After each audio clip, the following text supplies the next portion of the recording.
What's going on, y'all? It's Waiver Wire Queen. I know you are all excited that the NFL draft is finally over. That's right. It's official. It's a wrap. It is time for you to have your Dynasty League draft. That is right. Whether that is an established Dynasty League you're already in or a startup Dynasty League, you guys want to know the rankings, right? You want to know the re-rankings. You want to know which running backs should you be targeting. So I'm going to talk about the top 5 players at each position based on landing spots. This is strictly a landing spot situation because some people were drafted into some unfavorable situations, and you should definitely be cautious selecting them in your draft. Make sure you subscribe to the channel if you enjoy playing fantasy football. I don't know about you, but I'm addicted to playing fantasy football. So if you're addicted to playing fantasy football, make sure you hit that subscribe button. Whether you are in a dynasty league, redraft league, keeper league, we got you on every format. We will get you right and make sure you are ready for your upcoming season, because the goal is to be ahead of your competition so you can have that competitive advantage and win your league. And we'll give you the information to win your league. Let's get right into it. Welcome to the Blown Coverage Fantasy Football Podcast with Waiver Wire Queen.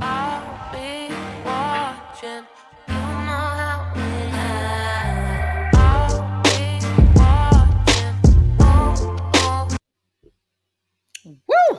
Yes. That beat hit hard, y'all. Hey. But yes, again, it is time to focus on the most important thing. One of the most fun things about fantasy, your dynasty draft. If you are here, it's because you are ready to draft and you just want to know, what should I do? Who should I fade? I'll tell you one thing. The quarterback position is a huge fade. How many of you guys are confident about drafting any of these quarterbacks in the first round? Hell to the no. Draft capital. It's a no. The only quarterback who should get some consideration, who I'm not that high on, is Kenny Pickett. I'm not that high on him, but he went in the first round and he went to a favorable situation. Stay right there in Pittsburgh, went to the Steelers. They already have some very good weapons. You have your running back, you have your tight end. Johnson, I really like. They also drafted some wide receivers. They drafted Pickens, who I really like. I liked him at the end of the first round, early second round, prior to the draft. So he should still be in that area. So if you can get him, that's a very good pick. And I don't know about you guys. I'm unsure about the other quarterbacks because we all expected this to be a weak class, but I don't think anyone expected the quarterbacks to still be sitting in the back or at home or wherever they was having their party in the third round. Maybe the second round, but not third round. And obviously for Sam Howell, later than that. Didn't expect it, but it occurred, and you have to plan and adjust accordingly. With the running back position, some running backs didn't go to favorable destinations, okay?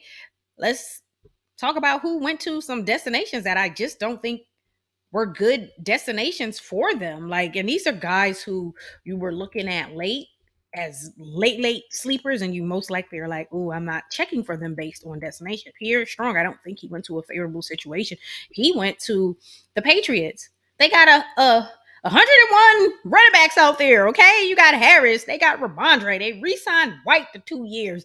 They have a whole bunch of running backs. And one thing about it is they all get hurt, kind of like with the 49er running backs. But at the end of the day, are you confident in investing draft capital in him at any point in the draft? Hell to the no. I know I am not. And you should definitely be cautious. Now, if you have Harris and Ramondre, then maybe you want to add him just in case anything happens to those guys. But how many damn running backs does Bill need? Okay. I ain't even gonna talk about what the Patriots did in the draft. Okay, that's another episode with what the Patriots did. But also, Jerome Ford was another running back I liked late, 4th, 5th round, maybe the 5th round. I don't really like him at all anymore. He went to the Browns. Like, Brown, why? You have Johnson, you have Chubb, you have Hunt. Why?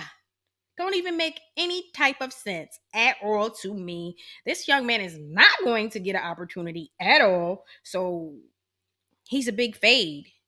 Big fade. I loved his talent, but he's a huge fade late because it'll just be a blown pick because he's not going to be valuable to your team at all because you got like 3 guys ahead of him. That's a lot. I could see if it was 1, maybe 2. You have 3. He got a lot to overcome in order to get on the field, and that's just not going to happen. So I'm fading him.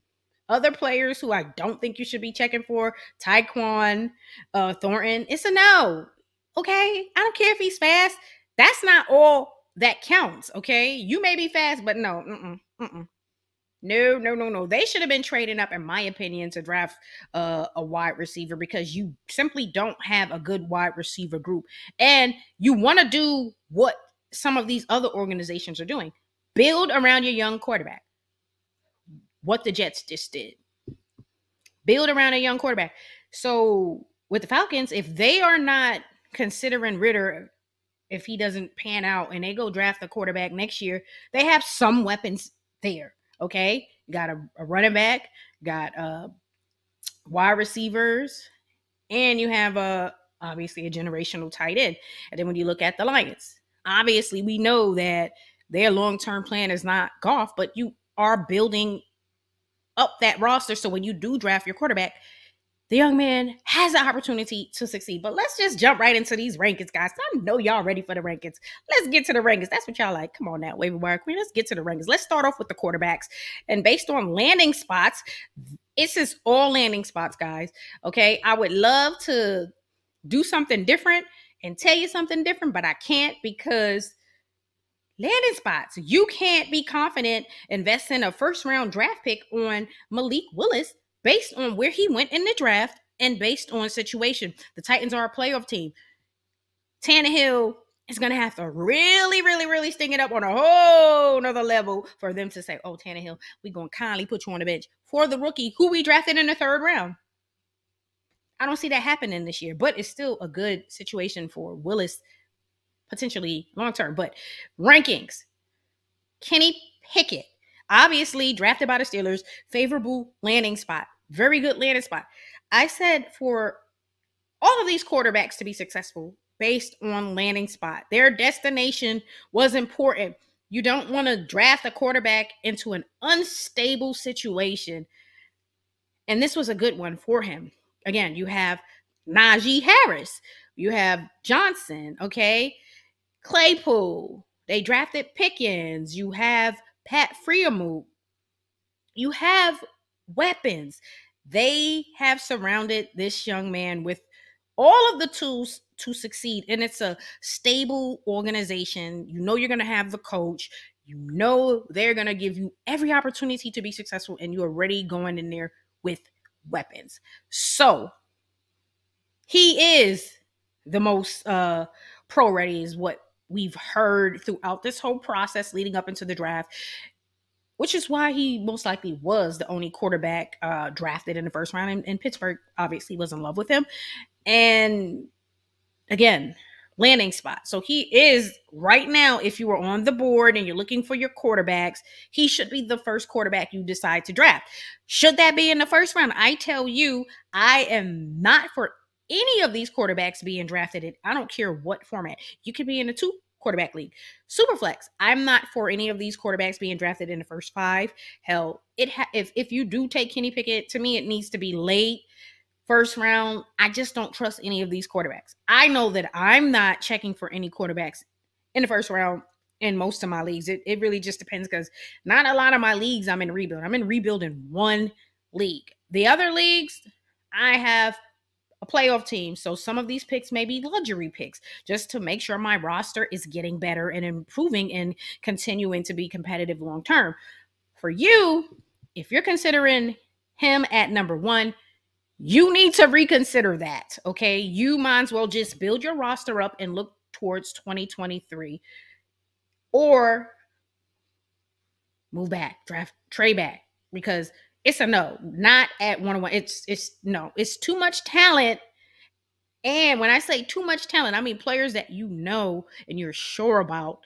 So don't go and draft a quarterback who you are unsure about and almost didn't get drafted in the first round. I don't care. I'm just not doing it. So I don't think you should. Coming in at number 2, I have Desmond Ridder with the Falcons, and I have him as my number 2. I have him as my number 2 quarterback because of the destination. Who is the quarterback with the Falcons? Marcus Mariota. Are we all confident in him? Hell no. If you're confident in Marcus Mariota, you need to put your glasses on. I'm gonna put my glasses on for you, and we're gonna be looking together, and we're gonna see that. No. Mm-mm. Look at his stats over the years. Oh, no, no, no, no, no. You don't do it, okay? You don't have the confidence in Mariota. If you do, then I don't know what to tell you.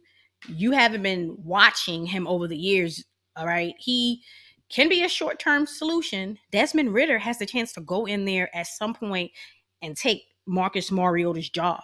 He definitely has that type of potential. I had him ranked 4th prior to the draft, and now that I know his landing spot and the situation, I do feel like he has the chance to, at some point, take that job. If Marcus Mariota's not playing very well, they're gonna already want to be losing in the first place. So if Ridder can come in and play very well, and Marcus Mariota is stinking it up, Ridder's going to have a chance. And he has some weapons now. You figure you have Pitts. They went and added a wide receiver, which is a very good thing.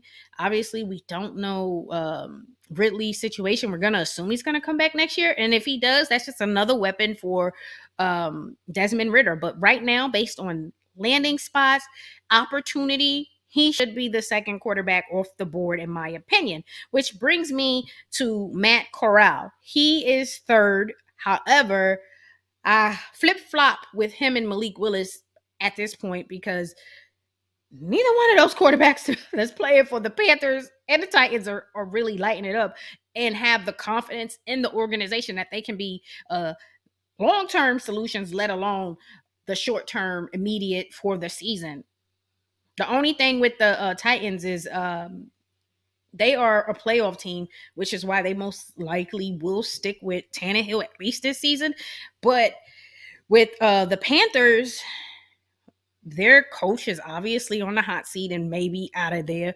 But the biggest thing for Matt Corral is you have Sam Darnold in the building, and we all know they don't have the confidence in him because they let him know we were going to draft a quarterback, and he didn't play very well for the most part last season.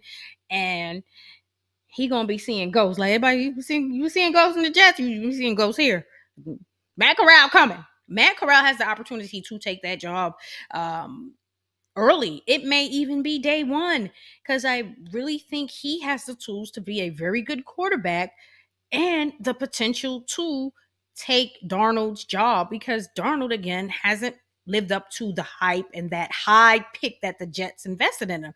I think they ruined his career. They ruined that poor young man because they didn't do what they are doing now for Wilson. With Wilson, they're giving him the opportunity to succeed.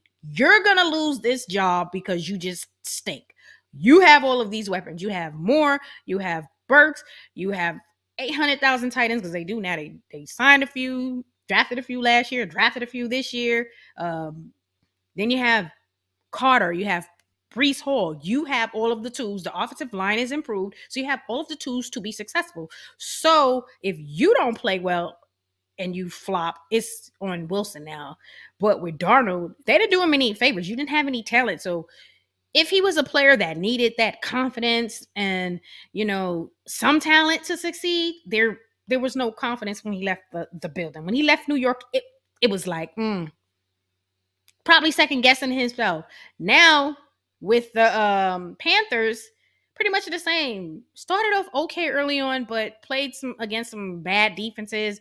And then you had CMC, but then that ended early on. And they have some they have some really good skill players down there. You have, obviously, CMC if he can stay healthy, which he's unable to. But then you have some good wide receivers. You got Anderson, who I still like. Everybody had a down year with Darnold for the Panthers, okay? So they have some very good weapons. You have obviously CMC, you have DJ Moore, you have Robbie Anderson, you have Trumbull, who's a very good young tight end who can turn into a very nice tight end for them. But again, you need a better quarterback. And they felt the need to draft one, and they let him know. We thought it was going to be early in the first round, but they didn't. Thought Pickett would be the guy, but it's Matt Corral who has the opportunity to end up taking this job. So even though a lot of these quarterbacks went late, they still have opportunity. Once you look at the situations they went to, it may not be day one. It may be a few games into the season. It may be next season. But if you are in a dynasty league, you know that you do have next season. And if you don't like the outcome, you can look to the 2023 draft where there will be quarterbacks who everyone's in love with. So you have that option on the table. But again, I wouldn't invest high draft capital in any of these guys in my dynasty league. But again, Corral has the opportunity based on his situation and based on what Darnold has done so far.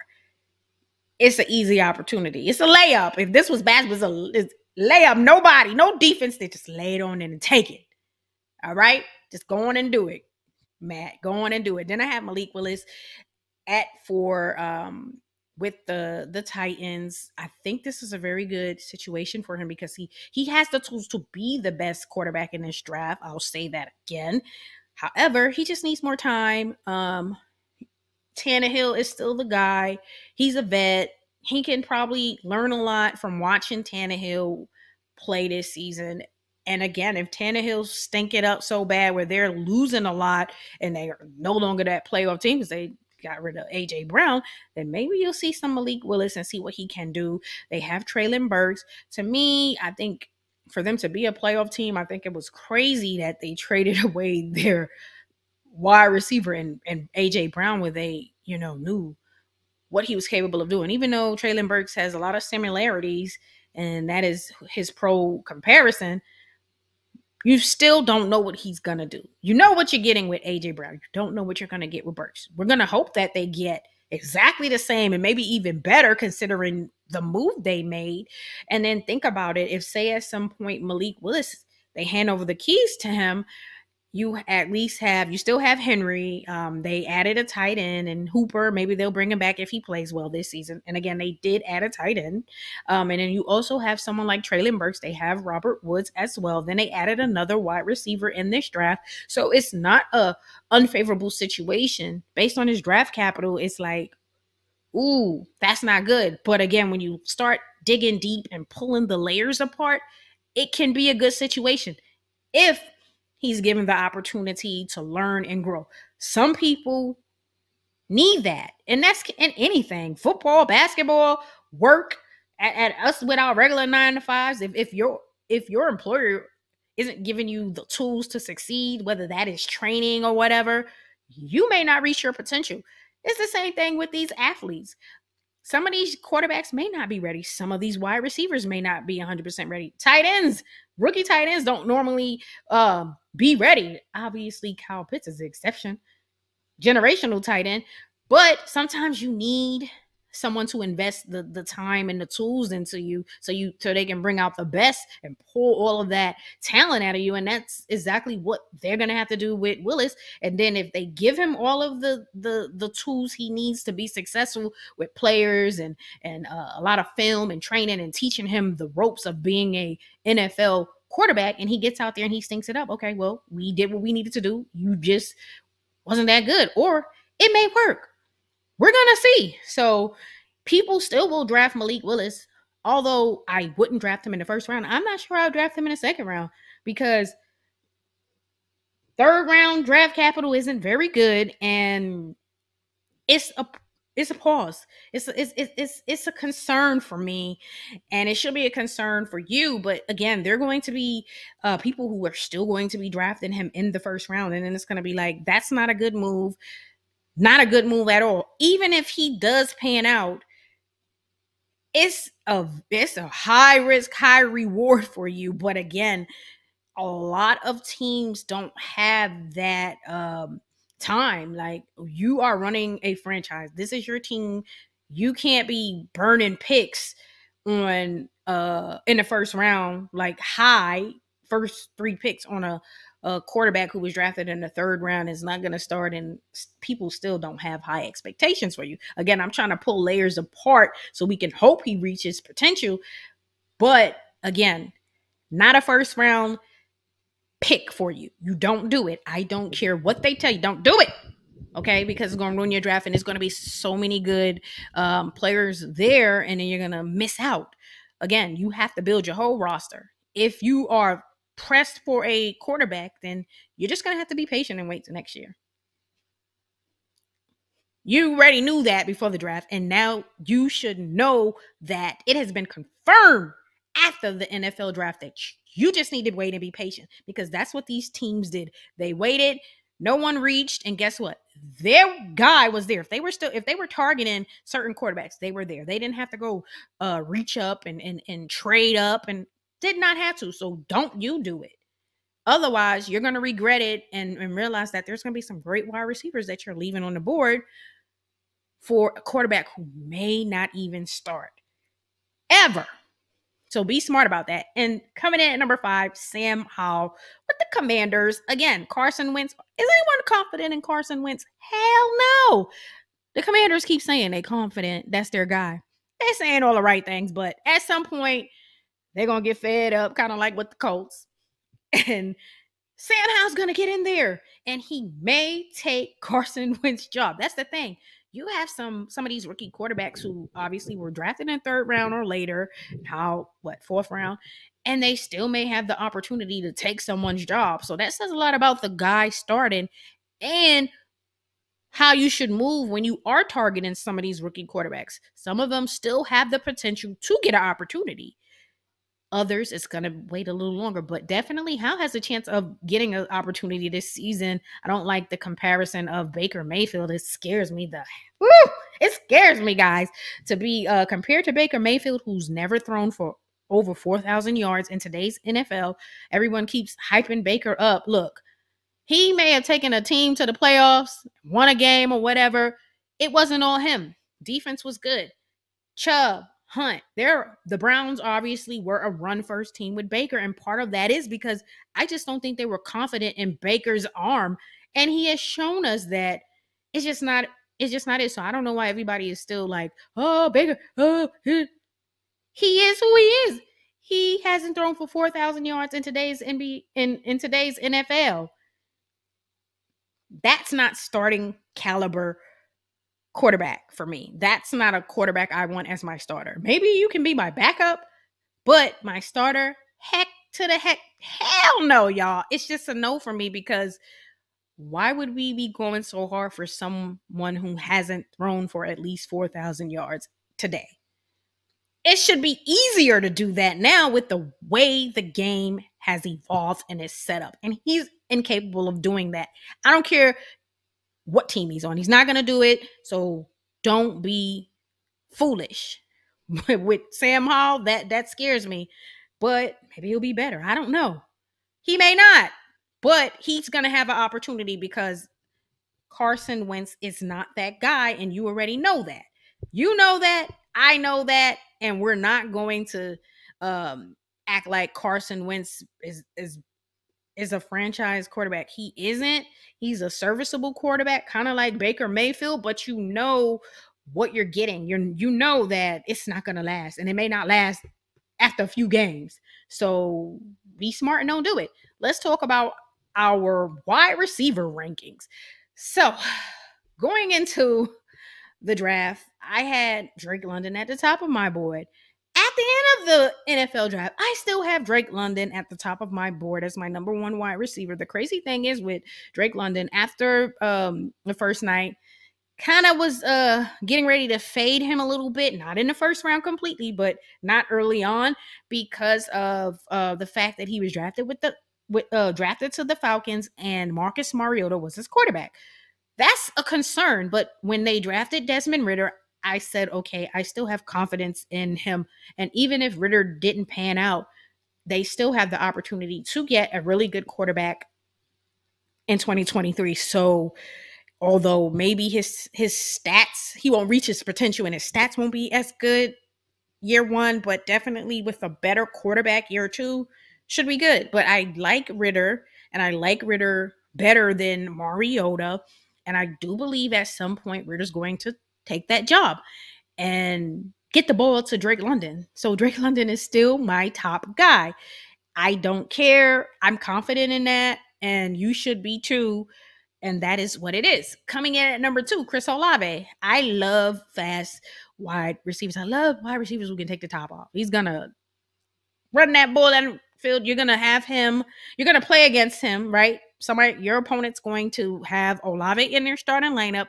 And you're going to be like, it's going to only take one play for him to get 18 to 20 fantasy points on me. And that's what you're going to have to prepare for and consider every time he's in the starting lineup and you're playing against him. So why not have that on your side? And again, with the Saints, it's a very good destination. Him and Michael Thomas complement each other.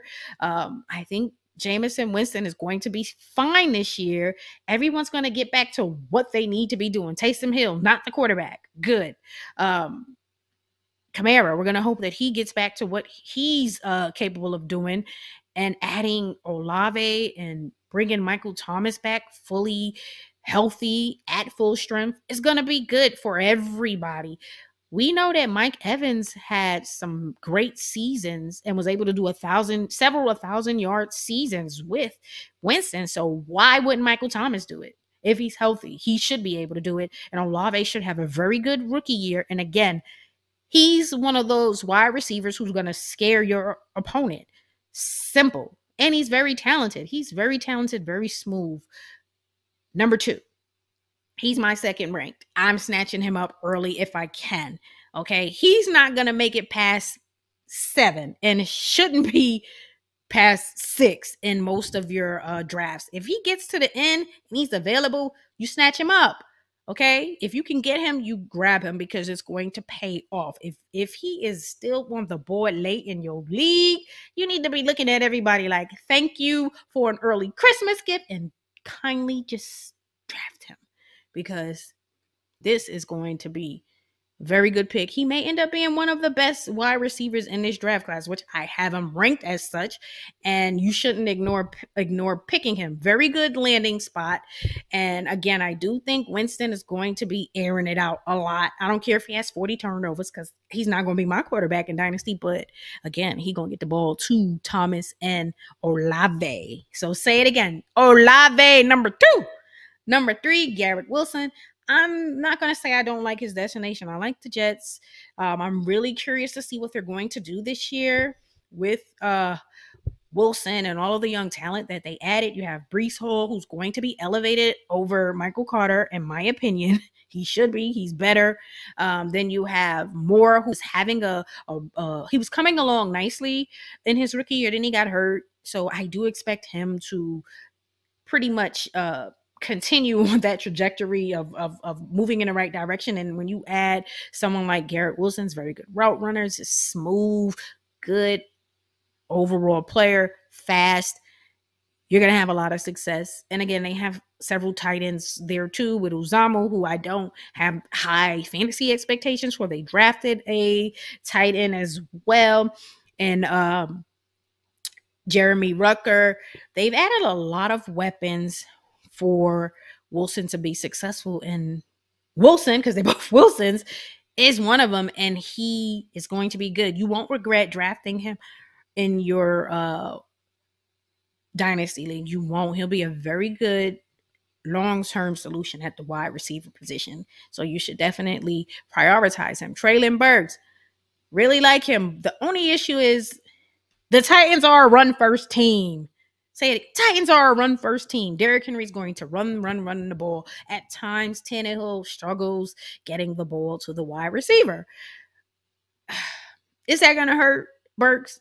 I do feel like a little bit, but I still feel like this is a good location for him because for what he does, he's a very good route runner, not fast at all, but doesn't mean he can't be successful. And his pro comparison is A.J. Brown. So to me, they should have just kept A.J. Brown, but they didn't want to pay him. These wide receivers were moved because their teams didn't want to pay them. So they got Burks obviously on his rookie contract, which is smart. And again, they are a run first team. So at times they're going to defer to the run, especially if Tannehill's not playing well. And again, with Burks, I think there'll be some growing pains, but I still feel like he'll be a long term, very good wide receiver to go with Malik Willis, because we're going to speak it into existence for Malik Willis, because I do believe he's going to put in the work. Okay.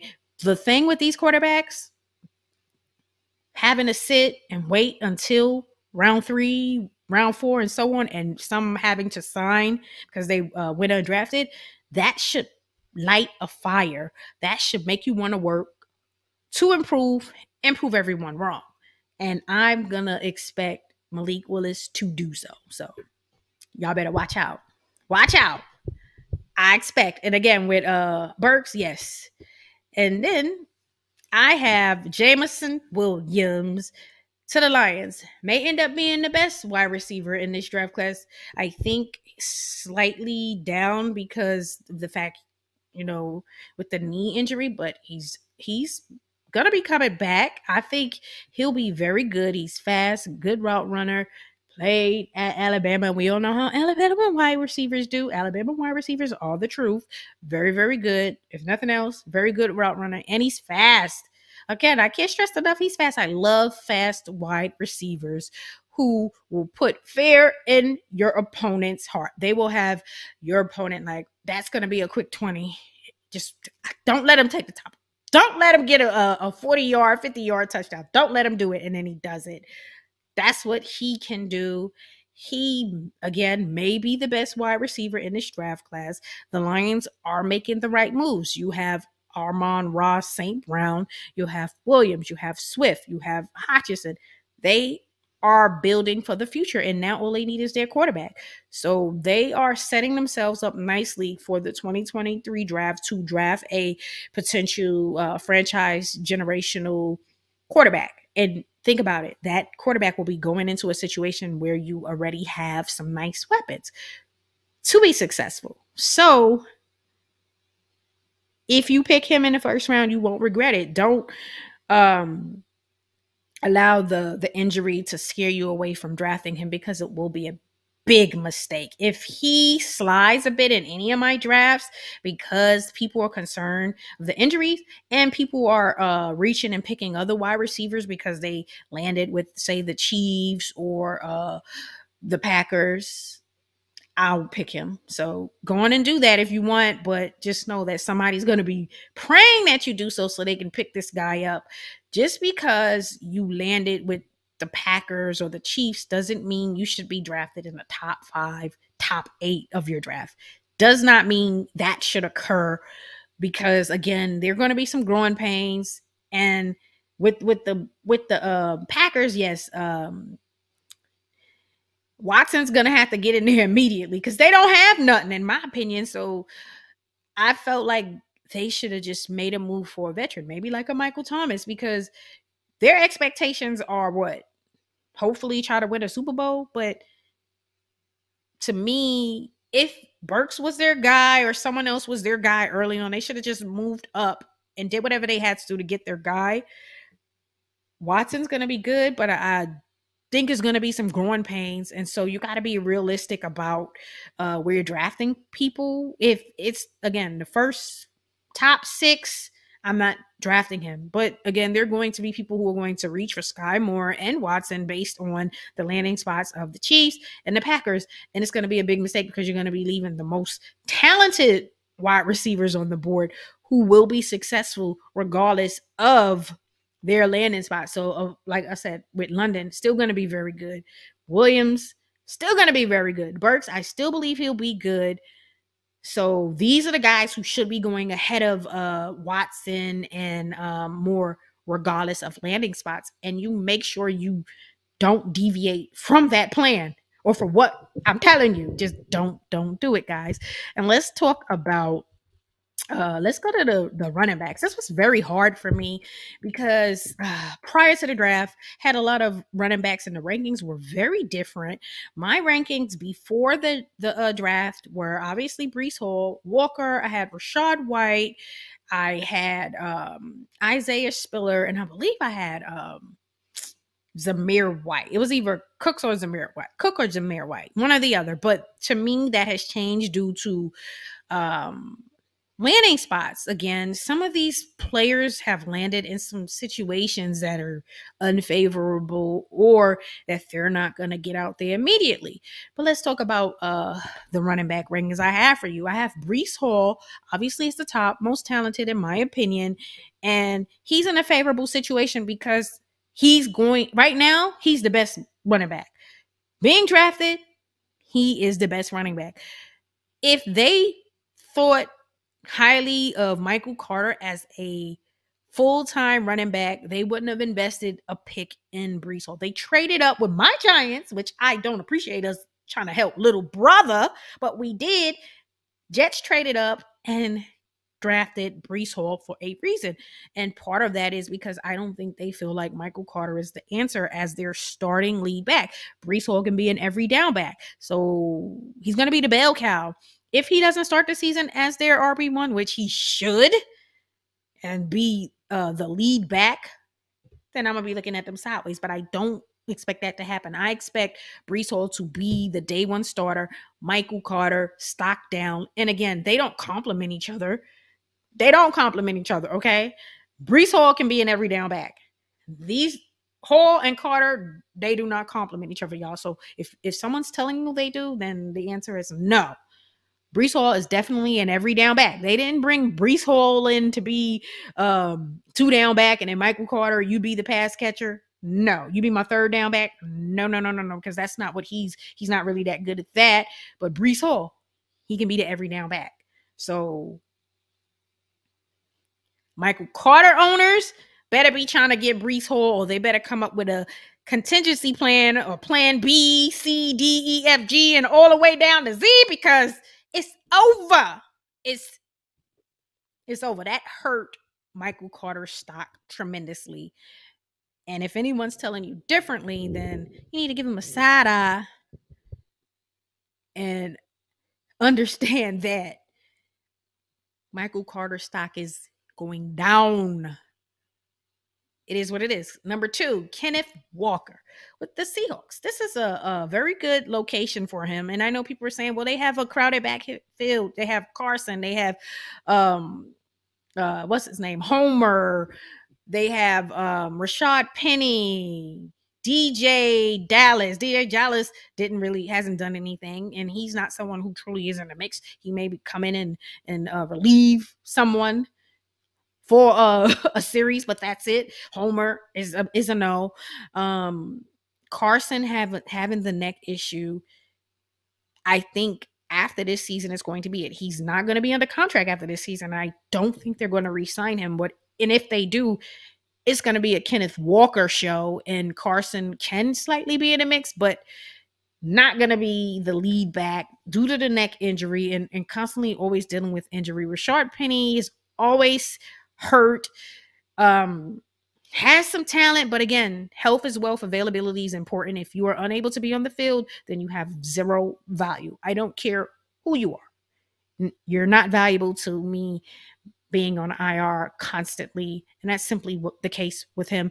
He did show some flashes towards the end of the season this past year, but again, they went and drafted Kenneth Walker, who I feel is better than both of these guys. And I know people say, well, he can't be a PPR back because didn't really do much didn't do much as a receiver, but wasn't given an opportunity to do so. So you don't know if he can.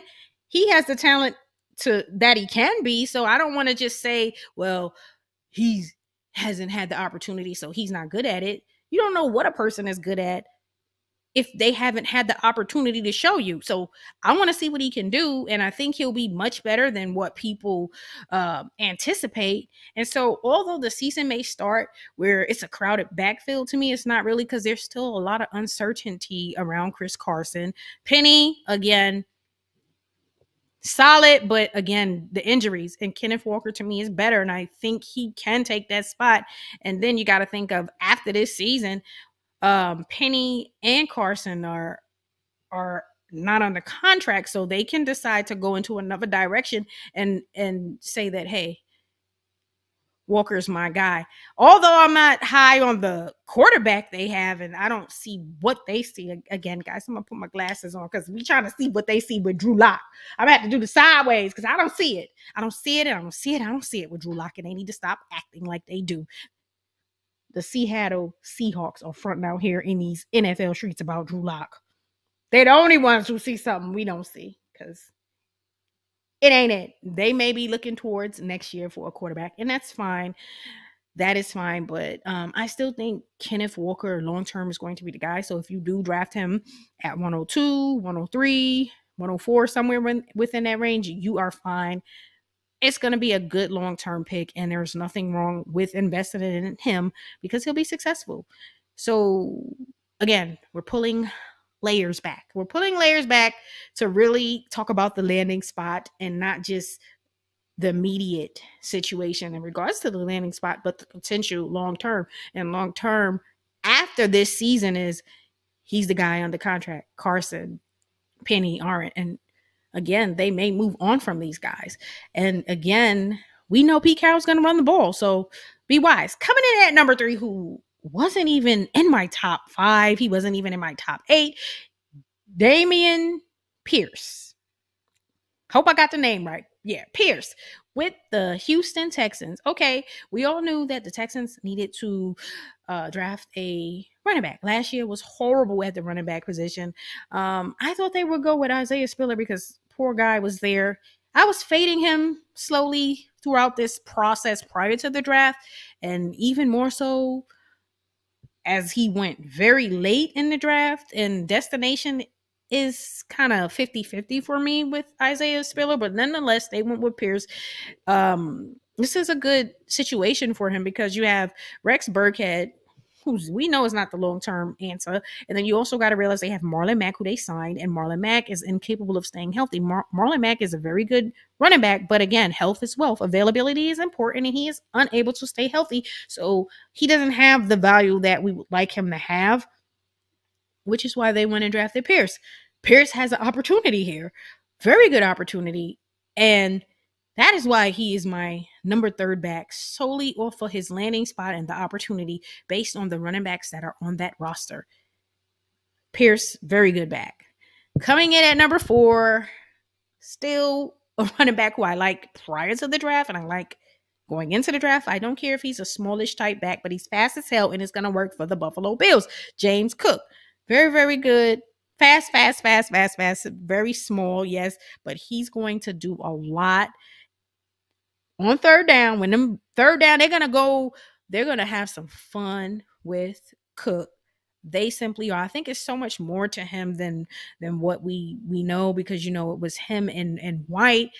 He's going to really play well with the Bills. This is all about him being drafted to a team that has a very good offense, a young, dynamic wide receiver, obviously, but a young, dynamic quarterback in Josh Allen, who is right now my number 1 ranked fantasy quarterback. He simply is. That offense is amazing. And who is really in the mix? We know that Moss has been a bust. Duke Johnson is not really lighting it up. He hasn't lighted up the last few years, and you just have Singletary. So if, say, Singletary gets the first 2 downs and then Cook coming in on third down, Cook going to be in there a lot, and he's going to have the opportunity, and he's going to make plays. He's a playmaker at the running back position who can catch, who's fast, and he's going to make plays with Josh Allen. Just imagine defense trying to figure out, are they going to Cook? Are they going to Allen? What? It's going to be crazy. And it's going to be successful. So Cook, I'm in leagues with a lot of Bills fans, Bills Mafia all around me, and they're going to be drafting Cook very high. And I think it will pay off because this situation, his landing spot is very good for what his skill set is. It's going to work well with the Bills. And I don't care if he is just a third down back. I still think he's the best back on that team right now. Singletary is, he picks it up when you start talking about they're about to give him, they're going to be drafting a new back. They're going to sign a new back. Then he picks it up a bit. But Still not 1,000-yard rusher. I'm not saying that they need him to be, but they need him to be much better. And so if you're gonna say that Moss is just in the doghouse, it just didn't work. It hasn't worked. It's not going to work. And you bring Cook third down back, and then you have Singletary doing what he does. It can work, and Cook can be very productive. Both of them can be productive in the role that the Bills envision for them, which is why he is number 4. Coming in at number 5, somebody who's still was one of my favorites prior to the draft and went to a favorable situation. Zamir White. This is a favorable destination. I know people are saying, well, they have Josh Jacobs. That's their guy. Well, the Raiders decline his 5th-year option, which should tell you a lot. If you look at Josh's stats over the last few seasons, statistically, his stats have declined, especially with carries. That has gone down a lot, and that's a problem. Injuries too, as well. Zamir White's in a good situation to be drafted by the Raiders because, again, there's a lot of uncertainty with Jacobs after this season, and you also got to look at other factors like, do we feel like any of the other running backs on this roster is better than Zamir White? No, I don't think Kenyon Drake is. I don't. Rashad, they don't use him much. So again, if the Raiders decided to move on from Josh Jacobs, then Zamir White is primed to be a lead back or very much in the mix as their back. Bolden is not going to be better than him. So this is a good situation based on landing spot and the situation. And we already know McDaniel is gonna throw the ball. They got a lot of Joshes. You got Josh Jacobs, Josh McDaniel. You got Let's talk about my top 5 tight ends now. Okay, we're gonna talk about it. Jalen Watermeyer wasn't even drafted. He actually signed with Buffalo, which puts him on my late radar if I take a late chance on him late in the 5th round. But I was shocked that he wasn't drafted. But nonetheless, let's talk about it. Trey McBride, best tight end in this draft. No tight end should be drafted in the 1st round. Hell, if you're in a 1 tight end league, you may not see tight ends drafted in the first 2 rounds. Superflex, I would say don't reach. No tight ends in the 1st round. This is just not that class. I know people may want to be like, oh, McBride went to the Cardinals. He is not the top 3 options. They have a lot of options with the Cardinals. And then they just re-signed Zach Ertz to a 3-year deal, so he's still definitely going to be in the mix. Although McBride should be in the mix, they have a lot of weapons, so you got to think. You got Hopkins. They just traded for Hollywood. Then you have Moore, and then you have Ertz. You have a lot going on, which means he's still a good pick at some point, but just not that early. But long term, it's a good pick, especially in a dynasty league. One of my favorite tight ends, Greg Dulcich. I love where he was drafted to the Denver Broncos. You know, they traded Noah Fant, and everyone said Albert O, because I don't want to hack his name up. So Albert O will be the guy.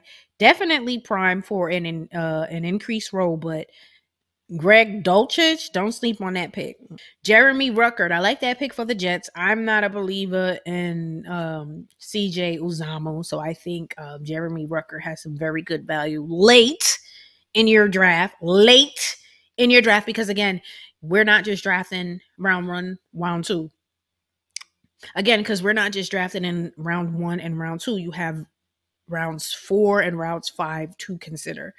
Don't think he should be drafted in the first 3 rounds, so don't reach. Again, we're not reaching in 2022. 2023 maybe, because there's a lot of talent there and a lot of people will be trying to get those quarterbacks. But 2022, especially not at the tight end position. Cade Otton, I like the pick for the Tampa Bay Buccaneers, they added a few tight ends in this draft.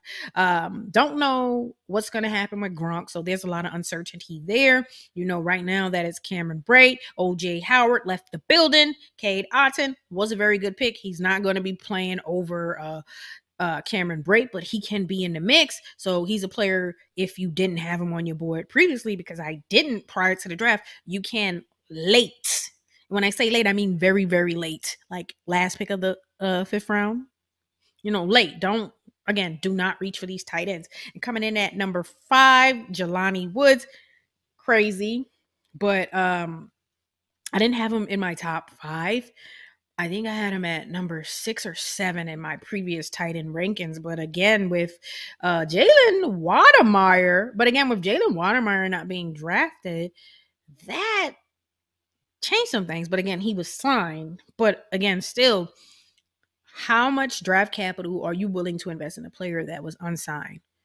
Probably not a lot, if any. So Woods, I like the situation. I had Kylan Granson as a breakout tight end because of his situation. You figure Doyle retires, Mo Ali Cox, just not that guy. So there's opportunity, but now you bring Woods in, who should sort of be in the mix as well. So that's a situation you should monitor. So I would take a chance on Woods late in my draft. And again, when you are drafting, you have to make sure you do your homework late. This is where you could even make or break your draft. It's easy early on because there's going to be so much talent on the board. But once you get late into your draft, you're going to be looking like, who the heck is that? Or what kind of skill set do they have? How talented are they? What do they do?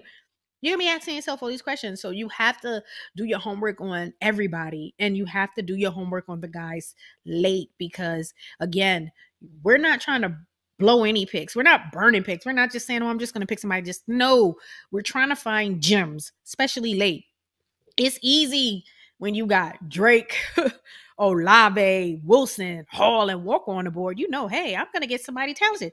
But it gets a little tight when you're looking at players late that you're like, ooh, when you're looking at players like Ford and Strong and who else? Let's see, Algier, who I like now because of his landing spot, Ingram. You know, when you're looking at players late, you really have to have done some research so you make the right decision, and you don't want to just draft players just because. You want to draft these players based on obviously landing spot, potential, especially late, because again, when you are drafting players late, most likely they probably won't pan out. But again, you still have to do the research in the event that you do land a gem late in your draft.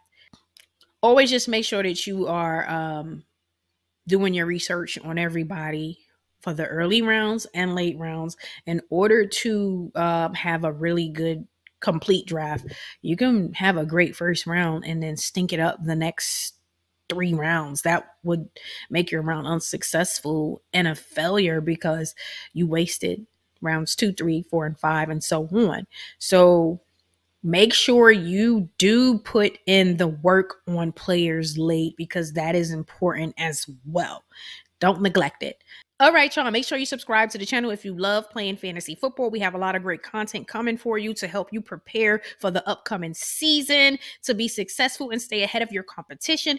If you play DFS, Dynasty, Redraft, Keeper, Best Ball, we have got you, and we will make sure that you are able to be competitive in order to win your league. So hit that subscribe button. Make sure you hit the like button as well. And also leave some comments on our re-ranking at the quarterback, running back, tight end, and wide receiver position. Peace.